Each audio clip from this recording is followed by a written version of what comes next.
Welcome to In the Loop. This episode is brought to you by Punchmark, the jewelry industry's leading website provider. Join the community of nearly 500 other jewelry stores in choosing Punchmark's easy-to-run and e-commerce enabled website platform by visiting punchmark.com for your free trial demo. This episode is brought to you by the Smithee Group, a digital growth agency that helps leaders and businesses dream bigger and achieve multi-generational integrity. Through insights and intelligence, digital marketing, and advertising solutions, they help businesses expand their business and grow their revenue. The Smithee Group has helped hundreds of businesses surpass their goals and believe that whatever your business, whatever your story, they will make it matter to your audience. We're kicking off the series with a message from Ross Cochran, CEO and co-founder of Punchmark, and Ben Smithee, CEO of the Smithee Group, where we'll chat about the importance of the website and digital marketing presence and what you'll learn throughout the first season of the podcast. Hey, welcome everybody to In the Loop. It's going to be the Jewelers podcast for just anything to do with your online presence. I'm your host, Michael Burpo. I'm the lead UI UX designer at Punchmark, and I'm joined by Ben Smithee, CEO of the Smithee Group. And I'm joined by Ross Cochran, CEO and co-founder of Punchmark. And how are you guys doing? Doing well, man. Excited to be here. Excited to kick this off. Doing awesome. Awesome. Hey, maybe what we can do before we sort of really dive into it, we can just kind of talk about what our goals are with this podcast and why we ended up starting one. The main thing I thought of when I was making this is, first of all, I can't find a jeweler's podcast, and I kind of wanted to learn a little bit more about the area.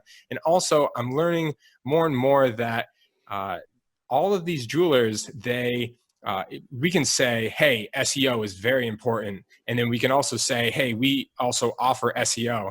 But sometimes someone needs to talk about why it's important or why your online presence as a whole is important to jewelers to stay in business and what they can do to really capitalize on it. So I'm really glad we got a chance to partner up with the Smithee Group because you guys are obviously one of the leading experts on this. I think you guys are going to offer a real great view into what you guys do as well. Yeah, thanks, man. I think what you were hitting on there is really important. I think most people, especially in our industry, but really people in general, the what doesn't really work without the why. And I think that Ross, myself, my teams, we spend a lot of time talking about the what at conferences, trade shows, events, webinars, all of those different pieces. But if we can focus on the why, and this can really inform people on why XYZ is important, then the what seems a lot more immediate. And I think we experience that even in the situation that we're in now, right? All of a sudden the what becomes a lot more immediate because there's a big fat why right in front of your face. And we'll get into that later, I'm sure. But I think that you hit it right on the head. That's such an important part of why we're doing what we're doing. Yeah, absolutely. And from our side, it's all about engagement, and on a jewelry website, you want consumers to be engaged with the site, right? And, the same with us, as a software company, it's any software company's dream, to have an engaged user base, right? And so COVID, I'll be the first to drop the hashtag COVID. It's catapulted our client engagement, so much in fact that it really floored our customer success team to the point where we had to hire 2 more people to take care of the requests of everyone who needed it, right? So, but aside from that, education is huge right now, right? Yeah, and definitely. And Mike, would you agree? I think we've done more education from Punchmark in the last 6 months than the last year, or maybe even 2 years already. And bottom line, an educated client base is much more likely to engage, and an engaged client is more likely to have a successful website that also gets engagement. And then their customers literally get engaged, and buy engagement rings. So it's, I see what you did there. The process of, just really, really taking this to the next level, doing our part of responsibility to help really nudge the jewelry industry the way it needs to go. So that's kind of the why we're stepping into this. And I'm learning from education. I mean, you're talking about it. I've gone to a couple of different organizations' jewelry shows, and it's fascinating talking to jewelers from IJO, and then the Atlanta Jewelry Show, and even the Valentine Show, which is just across the street basically from me. It's really interesting talking to jewelers because they've all had varying levels of education about how important their web presence really is. Some people, I guess that can kind of get into one of our points is going to be everybody and their mother seems to have a website, and everybody and their mother can post on Instagram. So what is it that you think is more than just doing the minimum? Like, how can people tie their Instagram in their social presence to like actually having a better website? How do you put those two together, Ben? Yeah, I think the interesting piece is it's the difference between something that works and proves ROI versus something that's just out there. And you hit it right on the head when you said, everybody can do it. It's not rocket science. We don't at TSG, when we're producing digital content and social and strategy and all that, we're not using some proprietary technology, some algorithm breaking software, things like that. It's just blocking and tackling strategically and knowing what works and what doesn't when it comes to consumers, right? As much as we're about the technology, we understand who's behind the technology, which is humans. So our understanding of consumer behavior, our pedigree in leaders in marketing research, and if people don't see that side, people see the digital and the content side, but they don't understand our pedigree. Like, I have a rich history in marketing research and analytics and consumer sciences, those pieces. That's what really drives solid marketing. And the difference between a post and a post that actually moves someone to the next stage of the funnel and that moves someone down the purchase cycle and that converts something is drastically different. I mean, we can talk about the difference between somebody running and boosting a Facebook post or an Instagram ad versus an awareness ad that's focused on reach that leads to a landing page, into a remarketing funnel, into an abandoned cart, back into a remarketing funnel. Yeah. That, you know what I mean? There's 50 layers into there. And that's just offsite. When you go on site, when you're looking at what you guys do behind the scenes on there, when it comes to, A/B testing landing pages or manipulating all those pieces, there's a big time difference of something that works and something that actually produces ROI. Like, all of this stuff can work. All of this stuff can cause a presence and all of these things, but people that are looking for, like, quote unquote social to work for them, or they've seen, oh, we tried social, but it doesn't work. There's a difference between how they've done it and typically, just to be quite frank, how we step in and help people do it. Yeah. I think, that brings up my question for Ross is, I've got a stat in front of me. I saw this one. It said the e-commerce industry is growing 23% year over year, yet 46% of American small businesses still don't have a website. So that's American small businesses at large instead of just jewelers. And we'll probably have a higher rate on jewelry. But it seems like everybody only seems to be focused around, can my website make me online sales? What is the number I'm paying you minus or added to the cost of like selling jewelry online? What other metrics should they be paying attention to related to their online presence? Right. So it's a lot of times it's a hard number to actually attribute to the website. You can't forget that a lot of times in a small town or a large city, a lot of your traffic, a lot of people coming into your store are still operating by the word of mouth, from people whose grandfathers purchased their grandmother's engagement ring, to that sort of thing. That's always going to happen, right? The percentage of new customers that you're gaining, 100% of them are hitting your website first. Yeah. 100%. That's the craziest thing. And that's what people forget. Whether they hit social first, whether they hit, whatever, they're going to hit your website before they come into your store, appraise you, whether you're the person to actually give you the, that they want to spend $15,000, $5,000 with on an engagement ring, et cetera. But that's about that commitment that they make to you. And it's really hard to attribute that metric. How many feet are actually walking into my store that saw my website first? So that's one that's really tough, but we are stepping up our digital marketing game and basically holding ourselves accountable for numbers, right? So our new strategy is we're asking our clients, what's your goal, right? What'd you do last year in June, right? Oh, you did $96,000. We're gonna aim for 98. How about that? We're gonna aim for 100. And if we don't hit that, we're gonna find, hey, what did we do wrong, right?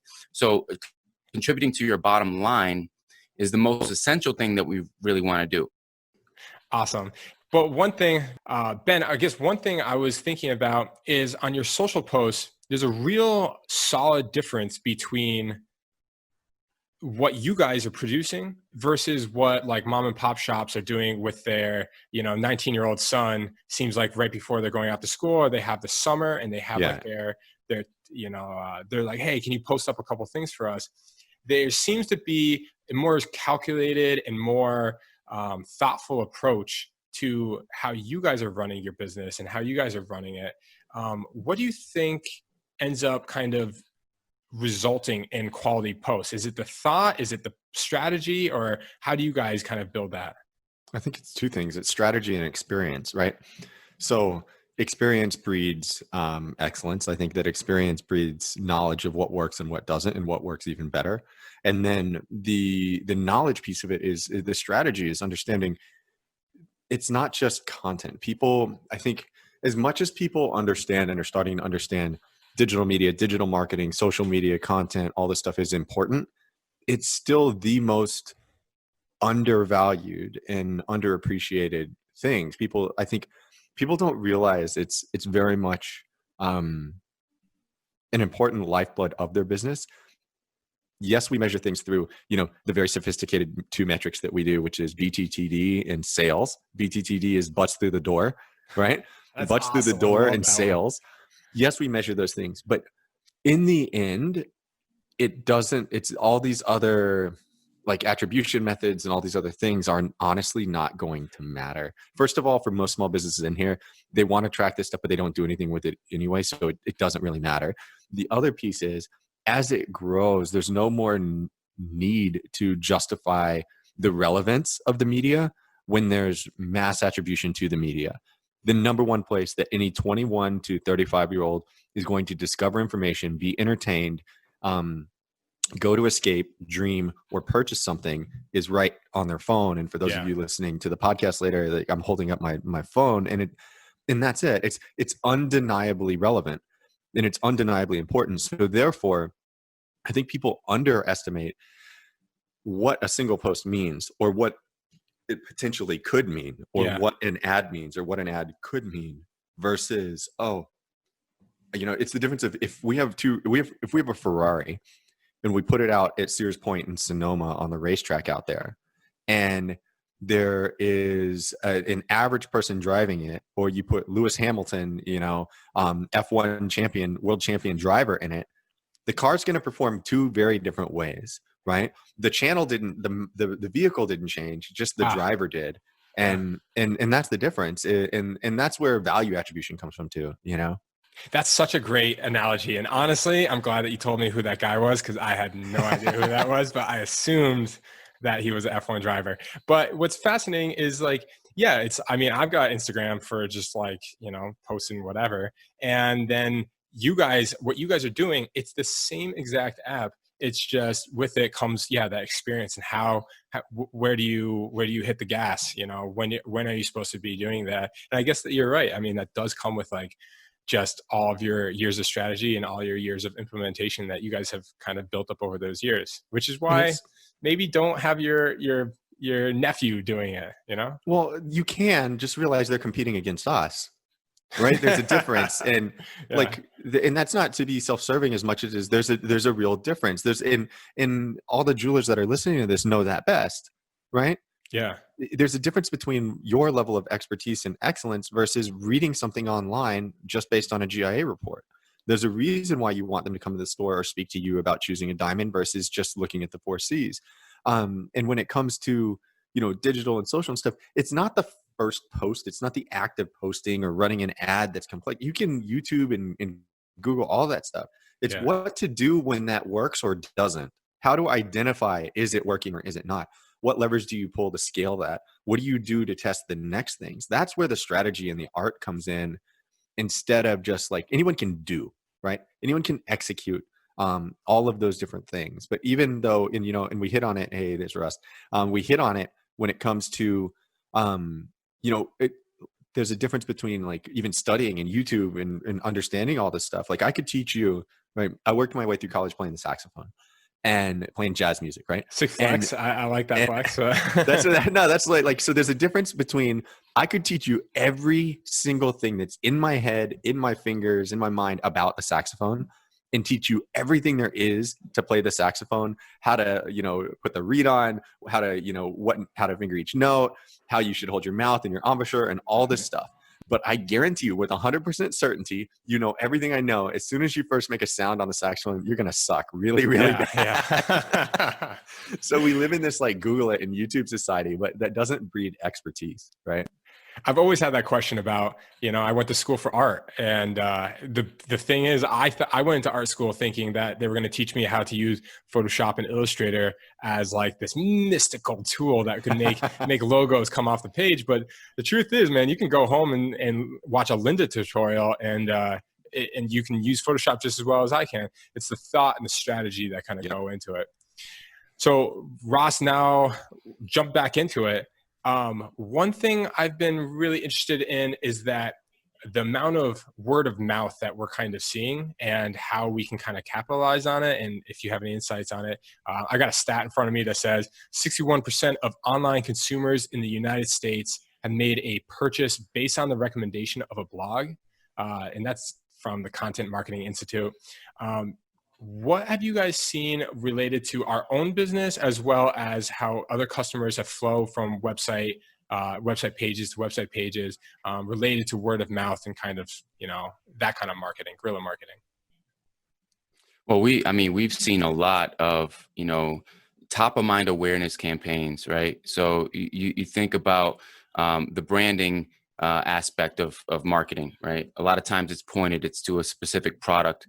But a lot of times when you have a message, right, just like we care or we're here, or even if it is dedicated to a product that you're raising money for charity, for local charity, people care about that. People like, to support a business that's doing things in their community. And that, to me, I've seen a lot more spread of word of mouth on those types of campaigns and those types of outreach pieces on social and everything, especially during this time. But yeah, it is very huge. And we've seen, Mike, like you saw during the quarantine, we saw lots of items being purchased. We have a little analytics channel in our Slack that's automatically tied to our platform, and tons of orders just coming through. Lots of low priced items, but also medium to large, $1,500 to $5,000 items. People still falling in love. Even people still fall in love, believe it or not. Yeah, and birthdays and anniversaries have not been canceled either, right? So, I even purchased a piece of jewelry for my wife, right, for our anniversary. It was our fifth anniversary sapphire jewelry. I got a sapphire and diamond bracelet for her, and through one of our clients, right, so help support the cause too. But the word of mouth aspect is still really huge. And Ben, from your side, I'm curious to see what you've seen in that arena. Yeah. Well, it's funny because we started talking about social and blogging in 2000. My first company was in 2009, right? And so this stuff doesn't ever feel new. And my challenge is, if you think about it, when is the first time, and I'd ask all the listeners to think about this too, is when's the first time you heard about blogging? Or when's the first time somebody told you about the importance of blogging? It's at least a decade ago. I believe that any of us, if we would have started blogging, at least not even once a day, but like once a week, let's even started out once a month and has now moved to once a week. Since the first time you heard that blogging was going to be important to your business or whatever it is, to today, about any topic, it could be about Kleenexes or whatever, like any topic. If you blogged once a month from then until today, I bet you'd have a 6-figure blog in terms of ad revenue and sponsorship and readership. Almost guaranteed, because you would have refined your content over time and gotten good enough, and you would have been the foremost expert in the digital space on XYZ topic. Yeah. So blogging's not new. The importance of digital isn't like, and here's the challenge. Like I hear a lot of people talking about the importance of digital now in a COVID-19 world. And I'm like, yes, but not really. like digital has not become any more. The scary thing is digital has not become any more important to somebody's business than it was before. Right. You just see it now and you're desperate for it. But the importance is there. It's been there. Like the lifeblood behind what it does. People want to track how many new customers I did, but also being relevant online via social content, shared content, influence, whatever it may be, like blogging, that keeps you relevant. You can't track how many customers you haven't lost by staying relevant to them. That's a really good. It's not just new customers, new butts through the door, new sales. It's staying relevant to the people that have cared about you for this long, that didn't go to the jeweler next door because they created a digital relationship with them. So don't forget that metric too. That's super fascinating. But really quickly, I'm going to throw in, we got an ad read for Gem Lightbox. And this episode is brought to you by Gem Lightbox.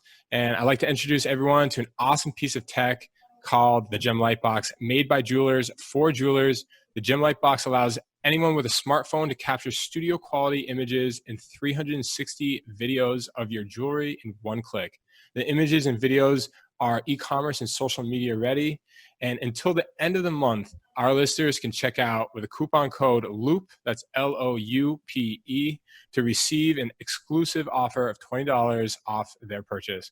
You can find more information and purchase the Gem Lightbox on pickupmedia.com/LOUPE. That's pickup, PICUP, media.com/Loupe. Don't miss out on the exclusive opportunity today. Awesome. We even got someone in the chat saying, just buy one. It seriously is a game changer. Guys, people don't realize, back to the content piece, Mike. Yeah. The barrier, yes, production matters, strategy matters and all that, but people sometimes misinterpret that for like high produced, like Vogue magazine style shoots. It's, dude, get a Gem Lightbox, get a microphone for your phone, get a ring light, and you're good. Yeah. Like, get a Gem Lightbox or something to take photos of your jewelry, take good quality audio, and you're pretty much good if you have some decent lighting. Like it's not the barrier of entry, the cost of entry to be a rock star in the digital space is really dramatically. It's never been decreased. lower. Yeah. Never been lower. There's no or more available to you. All the outlets that you have. It's like you could use any platform out there to be your platform and just crush it. You know what it would cost us to do this? What we're doing right now, 5 years ago, 10 years ago, maybe right? $10 billion. Yeah. Right. We did it. We first of all would have had to find a recording studio that's open to broadcast, pay for studio time, scratch up the sponsors, figure out how to use a mixer, or pay a producer, an engineer to do it. You know what I mean? Crazy. So it's crazy how different it is. Hey, moving on real quick. So Ross, this one's coming for you. I feel like we would be really remiss not to discuss the impact of coronavirus, the quarantine, kind of what we're coming out of, and New York City is really starting to slowly get out of as well. We're in the South in Charlotte, North Carolina, and Ben's in New York City. We had an earlier podcast of this, and it used to be called the Jeweler's Survival Kit, and it was specific only to the coronavirus and how jewelers could stay afloat during crazy times. Ross, you produced most of it. What did you learn from producing this podcast? What did you learn from like kind of the overall experience of being a CEO during a quarantine too? Right. Obviously the coronavirus was a catalyst for lots of things and predominantly in our world for training. More jewelry store owners now understand the digital capacity, right? Like Ben said, it's not like it's more important now.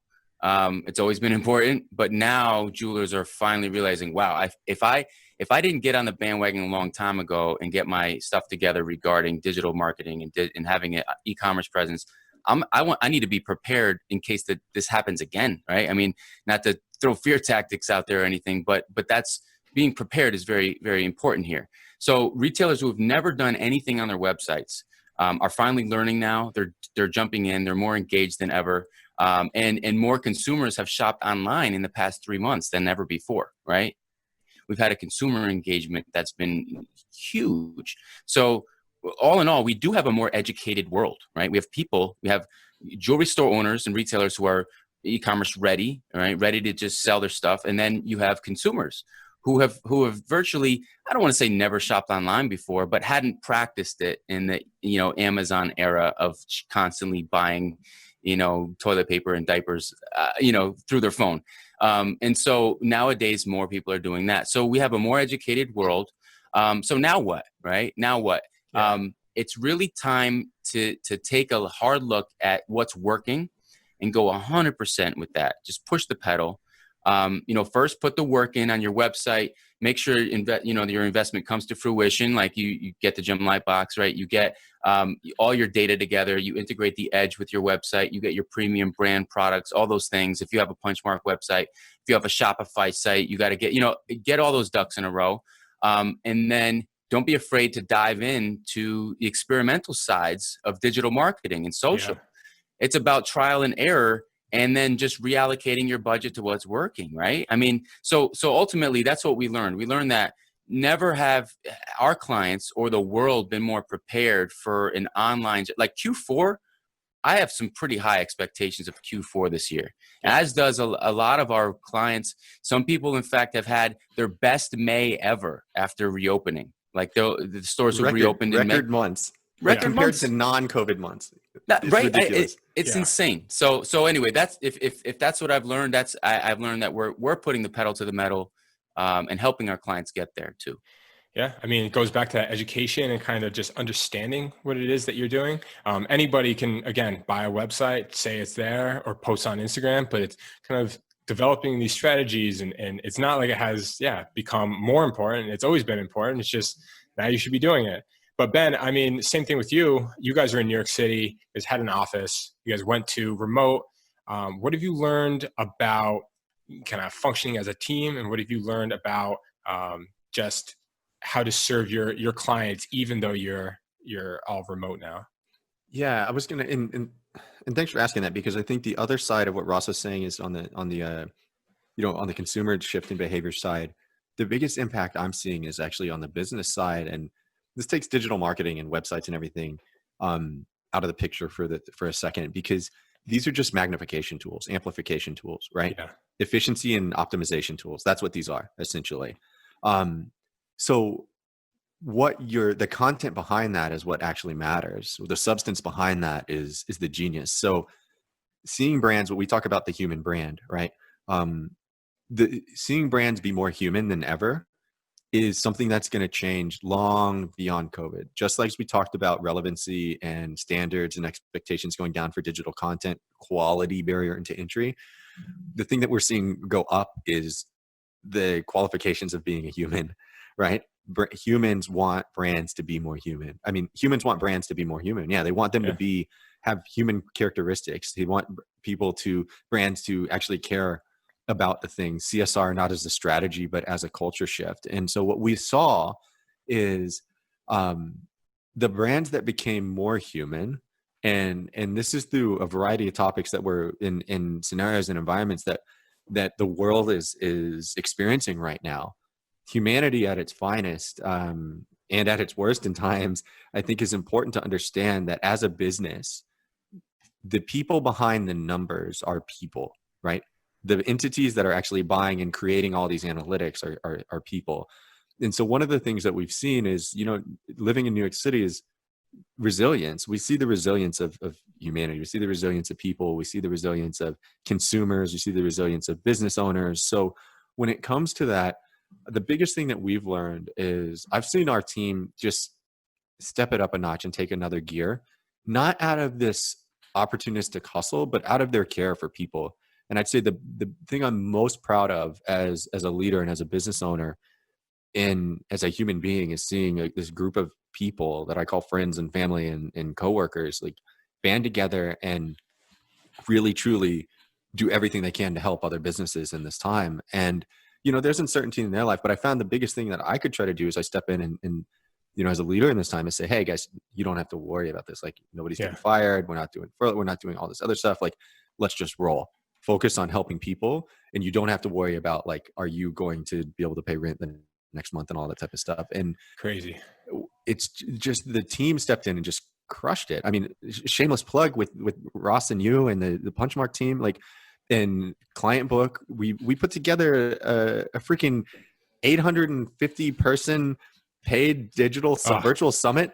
And crazy. most people don't understand. We did that in 2 weeks. Yeah, Yep. insane. And that's I remember, not to pat us on the back. That's the resilience of humanity. That's people coming together and wanting to see something great happen. I love it, man. Absolutely. I remember Ross just being like, "Hey, we're thinking about having this this digital conference," and then it was like, "It's tomorrow." It's like, wow. Anyways, I know. so I mean, you guys got another episode of that coming up. Yeah. Let's talk about that just for a second. Again, shameless plug for everybody involved, but this is again something goes along with the idea of this podcast with education and advocacy for these topics, and it's not just about why that you should get one or that we sell those, but let's talk about why it's important to be learning and helping yourself out and furthering your knowledge of the space. What do you guys have planned for the Couch Conference 2? What do you guys, are looking forward to most, or just talk about that a little bit? Well, not to release anything, but it's coming sooner than you guys think. So don't be prepared. It's going to be awesome. And I'll just say something quickly is I think that it gave us a taste of what people are really looking for. And we tried to do something that was fun and not like, our goal is not to be like, it's not a competition. We're not trying to be the next anything, the next organization, next trade show. No, that's not the space we're trying to be in. We're just trying to produce good content and produce stuff that's helping people in that space. So I just want to caveat that too, that we're not looking to be something else. So it's not like a comparison tool to any of the organizations or trade shows out there. It's really just, how do we educate people, business owners and teams in not just a COVID time. Like, this was not something that was planned just to do one time while everyone was working at home from their couch. Although the name would suggest that. It's really to understand, it's the culture and the mantra behind it, and the more the feeling. It's like the vibe of the virtual summit.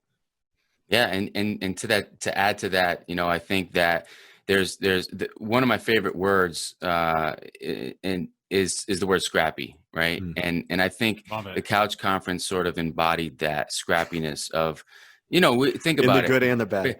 Ben, you called me on April 3rd and said, "Hey, we're thinking about putting this thing together." You and Client Book had already discussed it, and you're like, we'd love to have you on board. We're like, "Hey, we're on board. This is great. We're with it."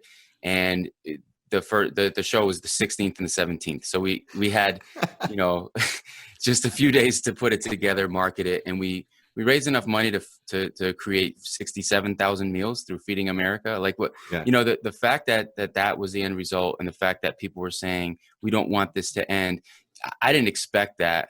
The level of expertise that was provided teamed up right with the fun environment and the short breakout sessions. I think that's what made it successful. That's what made it made people want to continue engaging with it. It wasn't long drawn out education topics that were, we still hit the education topics, but we hit them a little lightly, and Q&A was really big. So I can't wait for the next one. And just to keep the fun, light attitude going, people were just like, when is the next one? When's the next one? So we put together a sort of intermissionary, if that's a word, version of it called Between the Couch Cushions, Our 2 Cents, right? And so the next one is actually this next Friday at 1 p.m. Eastern. And we just sent the email out about it. And it's really, it's a free webinar. So it's a sort of short and abbreviated version of the full Couch Conference with several few keynotes and general sessions and breakout sessions. So this is just a shorter webinar version of it, absolutely free, next Friday. So very excited to keep the momentum going in between the couch cushions. So love it. That's so cool. I mean, I really hope, my biggest, I had this like moment of fear in the middle of the pandemic, where I was like, man, when we get to the other side of this, I was worried that people were going to suddenly just go back to their old ways. And that embodies even more than just online sales or anything like that. I thought that people were going to go back to all of our normal problems. Like we didn't just quit for, that we didn't just have to stay inside for 3 months. What do you guys hope that the jewelry industry starts to actually put forward and start paying attention to more coming up into this kind of second half of the year now that most places are coming out of lockdown in the next couple of weeks? What do you hope or see your industry kind of doing? Well, personally, I hope that, everyone really continues the momentum. I know jewelry store owners are, ideally busy with customers in their faces all day, right? And that's the ideal, because that's when they can exemplify what they do best. So I just hope that the tools that we build for automation and assistance can help them continue to do what they do best without having to have a second job of updating their website and digital marketing and such. But I hope that the momentum still continues. I hope that their hunger for education and understanding, the whole digital aspect continues. And we'll do everything we can to keep that on our side. Yeah, and I think the other piece of it is that drive to be innovative, that necessity-based innovation, right? I hope people are excited by it. I hope for some people, we're in an interesting transition phase. If we talk about the jewelry industry in specific, we're in a very interesting transition phase where a lot of generational change and shift and transfer is happening. And for some people, this came and it felt like the worst of times for this to happen. And likely it was. In the midst of a big transition, this doesn't help those type of aspects. So what I hope is that this feeling of necessity, this feeling of necessity bred innovation and hunger and hustle doesn't go away. Absolutely. Ross, you touched on that too. I think I want to see us get hungry again. Sometimes I feel, and this is I love this industry. I love the people in it. Friends in this industry have become like family. But sometimes I feel like we're a bit complacent. And I feel like we're just waiting for the dollars to come to us versus go out and find ways to really make a big splash and make a shake big the impact. tree. Yeah. And so how do we go out? And I just want to see everybody with this new edge about them of saying, how can we be more relevant, more hungry, more solution-based, more innovative, and more successful than ever? And that's not hyperbole or just like rah, rah, rah. It's just like, that's in my heart. Like, I want to see this happen because I believe now is the time for it. I think, if you ordered pickup in the middle of the pandemic, it's like suddenly every business was a UX designer. UX means user experience.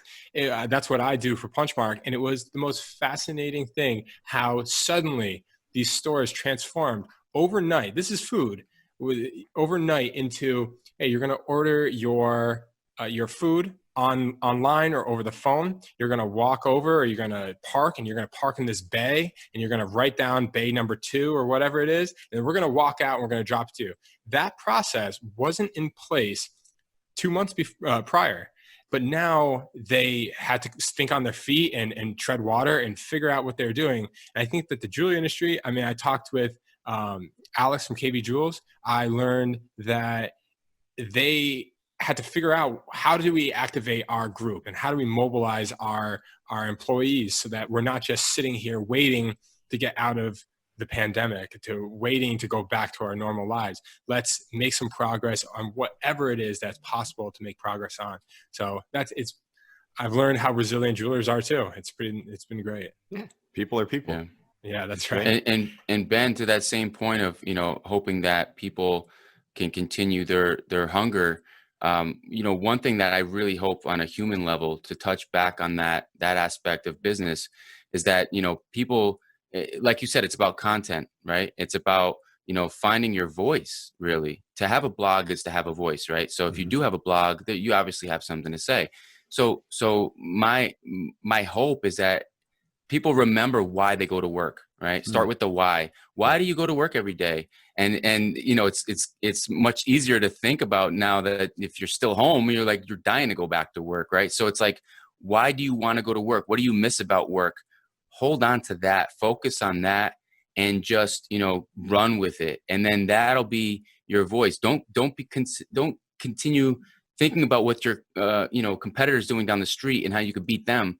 What are you doing? Why do you want to be a jeweler? Why do you want to help people, engage and get engaged together and change their lives and sell gifts of love? And what about that makes you tick, right? And focus on that, So that's my hope really from a human aspect of it. Yeah. That's a great, very wholesome wish to have. That's awesome. I guess that's why you get into the jewelry industry, if you really enjoy like the space. Last question before, I mean, we'll get to Q&A at the end. If, you know, for the listeners, they won't be part of that, so I'll have to cut that out. But again, this is our first episode, so we're getting used to it. Really, last question. Why do you think a podcast works in the jewelry space? And also, fun question, just what podcasts do you guys listen to normally? I think that might be a better one. A lot of the people that are listening right now, this might be their first podcast that they've ever listened to, or their second if they listen to Punchmark's last one. You know, why do you guys think that right now is the right time? Well, voice is an interesting time because I think voice is really just seeing a sort of a second wave, but a really big, going to be resilient resurgence. You know, podcasts got started a while back and they've been around forever, but you know, maybe 5, 6, 7 years ago, they were more popular, and then all of a sudden they started coming back. I think podcasts are an interesting method of communication. I think it's sort of self-service when it comes to how they're consumed. It allows people to do what they want to do, which is multitask and stuff. It's engaging enough that they learn from it, but also aren't prohibited from driving their car or walking down the street or, you know, all of those pieces. So it's a really great consumption mechanism. And I think the future of voice is really just beginning, whether it's, you know, smart homes, things of that nature. I can't say the name because it'll go off and then it'll be in the recording. But you know what I mean? Those type of things. And so I think podcasts are, I think it's a sign of the times. Like we tell people we're platform agnostic. You know, people know us for digital and social, but I tell people if smoke signals were the primary method and the most efficient and effective method, we'd be the best smoke signal marketers out there, right? Awesome. We'd transfer and pivot. But so podcasts, I think it's a relevant time for that. And then, so I was the other question was favorite podcast what podcast do you listen to? How I Built This is my favorite. If I had to only listen to one podcast, Guy it would be Raz. How I Built This. Guy Raz, like he's a phenomenal interviewer in terms of being able. You can tell he does so much research, and then just the way he's able to humbly and with such humility, really create. Like make people look like rock stars on that show and pull the best out of them. It's just, it's beauty in art and action. Yeah. Ross, same question.